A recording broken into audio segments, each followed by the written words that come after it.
Hello दोस्तों मेरा नाम है अजय कुमार। आप सभी लोगों का हमारे YouTube channel knowledge for IAF में स्वागत है।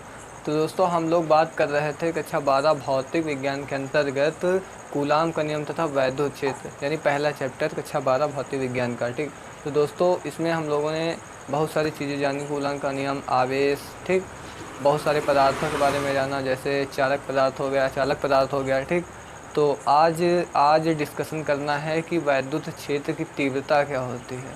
पहली बात तो वैद्युत क्षेत्र क्या होता है, ठीक, वैद्युत क्षेत्र क्या होता है और फिर वैद्युत क्षेत्र की तीव्रता क्या होती है, और उसके बाद और सारी बातें जानेंगे। दोस्तों पहले जानते हैं वैद्युत क्षेत्र क्या है।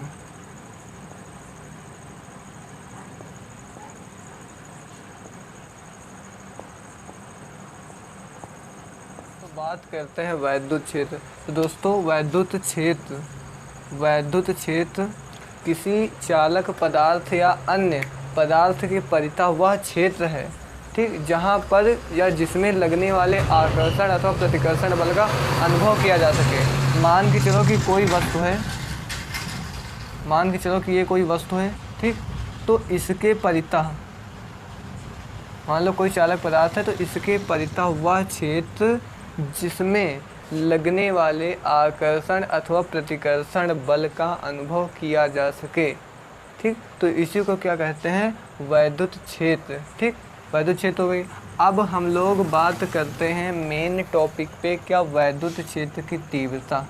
वैद्युत क्षेत्र की तीव्रता क्या होती है, वैद्युत क्षेत्र की तीव्रता।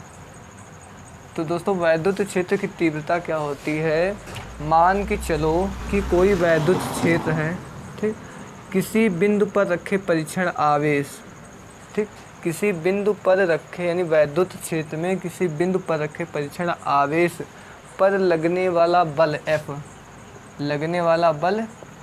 F तथा परीक्षण आवेश के मान की निष्पत्ति के अनुपात को उस बिंदु पर वैद्युत क्षेत्र की तीव्रता कहते हैं।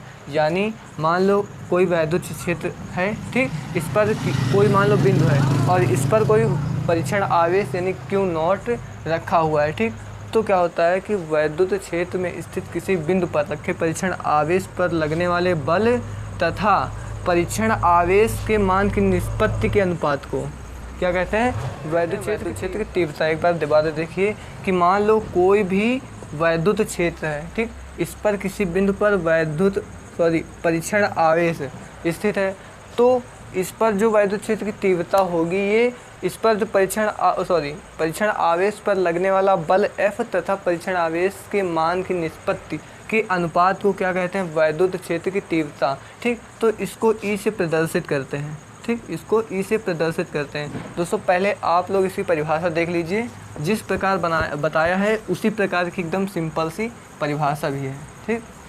तो इसमें क्या लिखोगे कि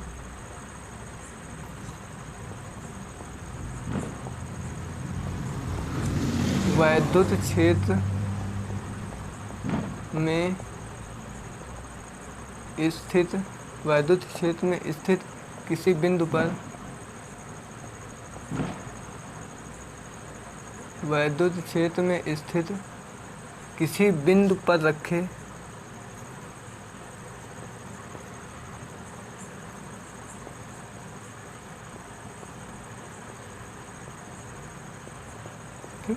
वैद्युत क्षेत्र में स्थित किसी बिंदु पर रखे परीक्षण आवेश पर लगने वाला बल यानी F, लगने वाला बल तथा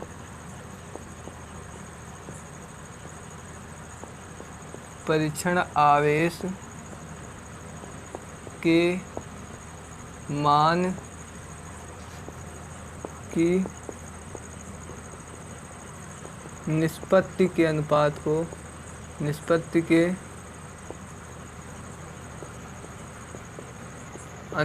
को क्या कहते हैं, उस बिंदु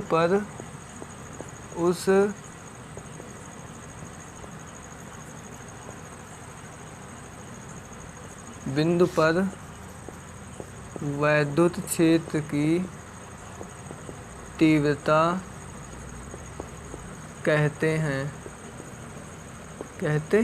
ठीक, आप बात में ध्यान दो कि वैद्युत क्षेत्र की तीव्रता क्या होती है, वैद्युत क्षेत्र में स्थित किसी बिंदु पर, ठीक, मान लो कोई वैद्युत क्षेत्र है यहाँ पे, ठीक, इसमें स्थित किसी बिंदु पर, ये मान लो कोई बिंदु है, स्थित किसी बिंदु, वैद्युत क्षेत्र में स्थित किसी बिंदु पर, ठीक, रखे परीक्षण आवेश, मान लो यहाँ पे कोई रखा परीक्षण आवेश क्यों है, ठीक, तो रखे परीक्षण आवेश पर लगने वाला जो बल होता है, इस पर जो बल लग रहा है, ठीक, क्या F, लगने वाले बल F, ठीक, लगने वाले बल F तथा परीक्षण आवेश के मान यानी Q0, परीक्षण आवेश के मान की निष्पत्ति के अनुपात को, इसी को, ठीक, अनुपात को कहते हैं वैद्युत क्षेत्र की तीव्रता कहते हैं, यानी जिसे E से दर्शाते हैं, ठीक। तो यहाँ पे ध्यान दो, E बराबर क्या होगा, E बराबर होगा F/Q0, ठीक, यही इसका फार्मूला होता है, ठीक।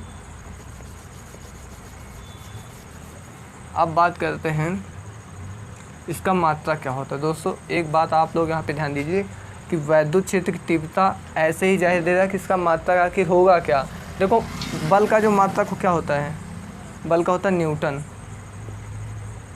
न्यूटन, ठीक, अपन कूलाम, चाहे Q0 हो चाहे केवल Q हो, इसका मात्रा कूलाम ही होता है, ठीक, कूलाम, ठीक।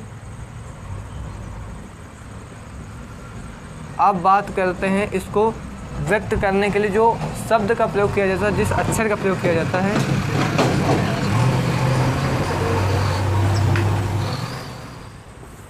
ठीक, न्यूटन को N से व्यक्त करते हैं और कूलाम को C से। अब दोस्तों ये हो गया इसका मात्रक, ठीक, ये हो गया इसका मात्रक।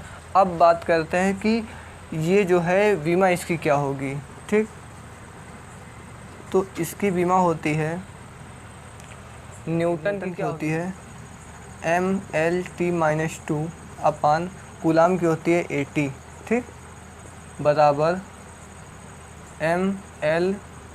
देखो जब ये T ऊपर जाएगा तो इसकी भी घात -1 हो जाएगी, तो ऊपर क्या होगा T की घात -3 और जो A है A⁻1, ठीक, ये हो जाएगी इसकी विमा, ठीक, तो ये है इसकी विमा। तो यहाँ पे अगर स्पष्ट रूप से लिखे तो विमा बराबर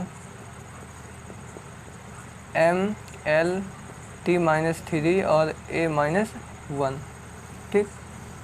दोस्तों आशा है कि आप लोगों को ये जो है बताया ये समझ में आया हो, ठीक। दोस्तों आप लोग पहले इसको पूरा अच्छे से नोट कर लीजिए, उसके बाद जो है अगला देखते हैं। दोस्तों अब बात करते हैं कि वैद्युत द्विध्रुव क्या है। आप लोगों ने इसका नाम तो सुना ही होगा कि आखिर ये होता क्या है।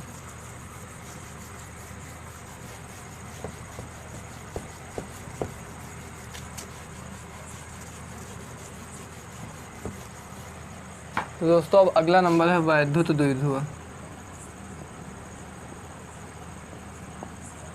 वैद्युत द्विध्रुव, तो दोस्तों वैद्युत द्विध्रुव क्या होता है, तो आप लोगों को मैं ये बता दूं कि वैद्युत द्विध्रुव क्या होता है। दोस्तों मान लो यहाँ पे एक ये बिंदु आवेश है और एक ये बिंदु आवेश है, ठीक, इस पर क्या होता है प्लस का क्यों होता है आवेश और इस पर माइनस का क्यों होता है, यानी एक दिशा जो होती है विपरीत होती है, इसीलिए इस पर माइनस चार्ज लग जाता है, ठीक, लेकिन बराबर आवेश है, ठीक। यहाँ की जो मान लो कोई अल्प दूरी है, ठीक, तो अगर इसको हम परिभाषित करें तो होगा कि दो बराबर परंतु विपरीत प्रकार के बिंदु आवेश, दो बराबर परंतु विपरीत प्रकार का मतलब विपरीत प्रकृति, यानी ये धनात्मक प्रकृति का, ये ऋणात्मक, तो दो बिंदु आवेश यानी दो बराबर बिंदु आवेश वैद्युत द्विध्रुव वह निकाय है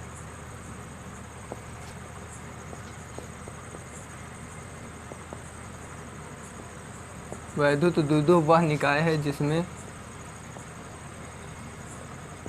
दो बराबर परंतु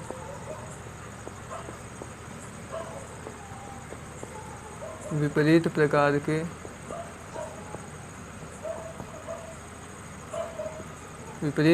के बिंदु आवेश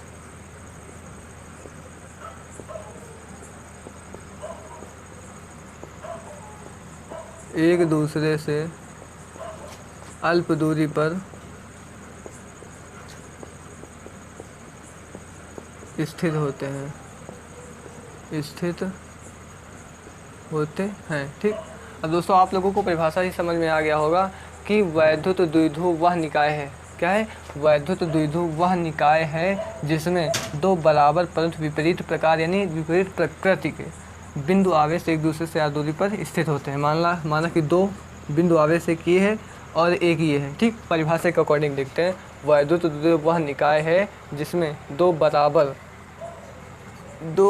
बराबर इसमें भी क्यों इसमें भी क्यों, ठीक, बराबर परंतु विपरीत प्रकार के यानी एक प्लस है और एक माइनस है, विपरीत प्रकार के बिंदु आवेश एक दूसरे से अल्प दूरी पर, माना r दूरी पर, ठीक, या r दूरी मान लो, ठीक, अल्प दूरी पर स्थित है। तो इसी को क्या कहते हैं? वैद्युत द्विध्रुव। बस इसी आप चित्र से समझ लीजिए कि वैद्युत द्विध्रुव जो है इसी चित्र का नाम ही रखा गया है। ठीक। क्या कि दो वैद्युत द्विध्रुव वह निकाय है जिसमें दो बिंदु आवेश एक दूसरे से अल्प दूरी पर स्थित होते हैं और जो है दोनों बिंदु आवेश विपरीत प्रकार के होते हैं, यानी एक प्लस का है तो एक माइनस का होगा। ठीक। आप लोग जल्दी से इसको भी नोट कर लीजिए, ये इसका चित्र ये भी बना लीजिएगा। दोस्तों बात करते हैं वैद्युत द्विध्रुव आघूर्ण।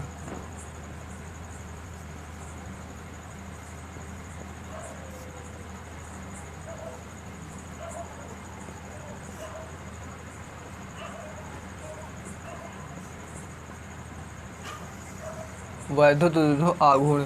तो दोस्तों वैद्युत द्विध्रुव आघूर्ण की अगर बात करें तो एकदम सिंपल है कि आपको इसी चित्र से समझाए दे रहे हैं कि वैद्युत द्विध्रुव वह निकाय है, मतलब कि वैद्युत द्विध्रुव किसे कहते हैं। तो दोस्तों आप इसका एक आवेश लीजिए, ठीक, और इनटू इनके बीच की जो दूरी है उसका गुणा कर दीजिए, बस यही क्या कहलाता है? वैद्युत द्विध्रुव आघूर्ण। ठीक। आपको हम परिभाषा के माध्यम से समझाते हैं वैद्युत द्विध्रुव आघूर्ण क्या होता है। ठीक। वैद्युत द्विध्रुव का कोई बिंदु आवेश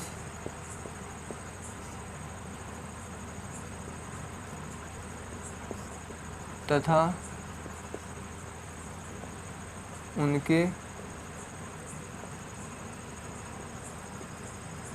बीच की अल्प दूरी के गुणनफल को क्या कहते हैं? गुणनफल को वैद्युत द्विध्रुव आघूर्ण कहते हैं। वैद्युत द्विध्रुव आघूर्ण कहते हैं। ठीक। अब देखिए इसमें क्या कह रहा है कि वैद्युत द्विध्रुव क्या है ना, तो वैद्युत द्विध्रुव जो होता है, देखो आप तो ये समझिए कि वैद्युत द्विध्रुव क्या होता है। तो वैद्युत द्विध्रुव आघूर्ण क्या होता है? तो वैद्युत द्विध्रुव का बिंदु आवेश यानी कोई भी बिंदु आवेश, वैद्युत द्विध्रुव का कोई बिंदु आवेश तथा उनके बीच की अल्प दूरी के गुणनफल को वैद्युत द्विध्रुव आघूर्ण कहते हैं। ठीक। तो माना कि इसमें जो है आप एक आवेश ले लीजिए, माना कि आपने एक ही प्लस का आवेश ले लिया, ये हो गया, ठीक, और उनके बीच की दूरी 2l मान लो या फिर r ही मान सकते हो। लेकिन ज़्यादातर क्या होता है इस प्रकार के जो ये थ्योरिकल यानी जो वैद्युत द्विध्रुव आघूर्ण होता है इसमें ज़्यादातर 2l माना जाता है। ठीक। तो आप भी 2l ही मानिए। इसका रीज़न क्या है ये अब आप जो है बाद में भी समझ जाएंगे। इसके बाद जो ऐसे ऐसे प्रोसेस इसमें लागू हुए हैं कि आप अपने आप समझ जाएंगे कि आखिर इसमें 2l ही क्यों माना गया है। ठीक। तो इसी को क्या कहते हैं? वैद्युत द्विध्रुव आघूर्ण। तो दोस्तों इसको जो प्रदर्शित करते हैं काहे से करते हैं? स्मॉल p से। ठीक। तो यहाँ क्या होगा? Small p। अब आप लोग समझ होंगे कि आखिर मैं कहना क्या चाह रहा हूँ। ये तो हो गया कि भाई दो बिंदु आवेश हैं, अल्प दूरी पर स्थित है और दोनों प्रकृति के भिन्न हैं, यानी ये प्लस का माइनस का, भाई विद्युत द्विध्रुव हो गया। अब वैद्युत द्विध्रुव आघूर्ण क्या होता है? एकदम सिंपल कि जो वैद्युत द्विध्रुव होता है उसी में से कोई एक आवेश, ठीक, और उन दोनों आवेशों के बीच की जो दूरी है अल्पतम दूरी है उनका गुणा कर दो, उनका जो गुणनफल होगा वही क्या कहलाएगा? वैद्युत द्विध्रुव आघूर्ण कहलाएगा। ठीक। इसे स्मॉल p से दर्शाते हैं। ठीक। ओके, और इसका जो मात्रक होता है तो क्यू यानी कूलाम का मात्रक क्या होता है, यानी क्यू यानी आवेश, आवेश का मात्रक क्या होता है कूलाम, ठीक, इंटू 2L यानी लंबाई, लंबाई को हमेशा मीटर से व्यक्त करते हैं, ठीक। तो ये हो गया इसका मात्रक, ये क्या है मात्रक हो गया। अब अगर बात करें विमा की, ठीक, तो इसकी विमा क्या होगी, देखो कूलाम का क्या होता है 80 होता है, तो यहाँ पे लिखिए 80, ठीक, इंटू जो मीटर है, मीटर क्या होगा L, तो यहाँ पे L कर दीजिए, ठीक। तो इसकी जो विमा हो जाएगी यहाँ पे देख लीजिए ATL, ठीक, ये इसकी विमा हो जाएगी। बस इसी की जानकारी आपको होनी चाहिए थी, जो कि हो गई है।